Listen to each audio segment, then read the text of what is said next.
I have a documented marriage. You know, somebody help me. I really want to do this. And I was indignant as hell. Right.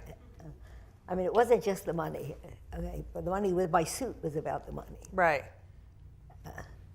The idea of that is, okay, you can't sue the federal government on principle. You have to have been hurt. And so my hurt was that they took all that money from me.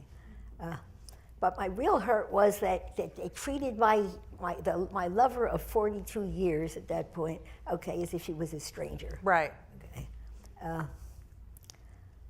And so when you heard the case, did you?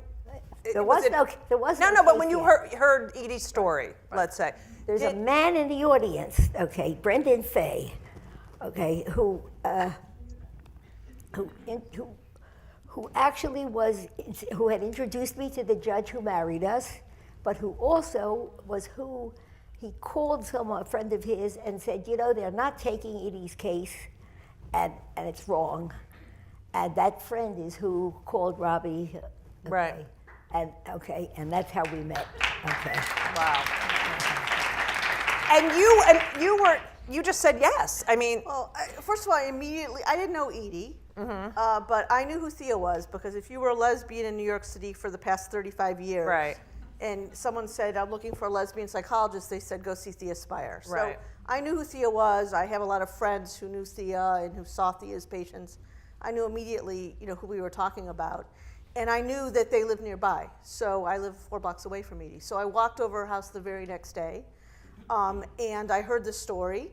And it literally took me 2.5 seconds to decide it was the perfect case for such obvious reasons. I mean, it's not me. It's not like I'm a genius. It's pretty obvious. I think you're a genius. The marriage, the 40-year relationship, someone who uses words like indignant. Right. Nice to have a client who uses words like indignant. The incredible damage. I know Edie, and it was about the dignity. There's no question it was about the dignity, but $363,000 is not pocket change for anyone. And the nature of their relationship. It's not only the joy that they had, but Thea's illness and the fact that they battled that illness together, and that anyone would want to have that kind of a relationship when they're faced with something like a diagnosis of MS. So it just seemed to me in so many ways. Justice Ginsburg recently called their relationship a grand partnership.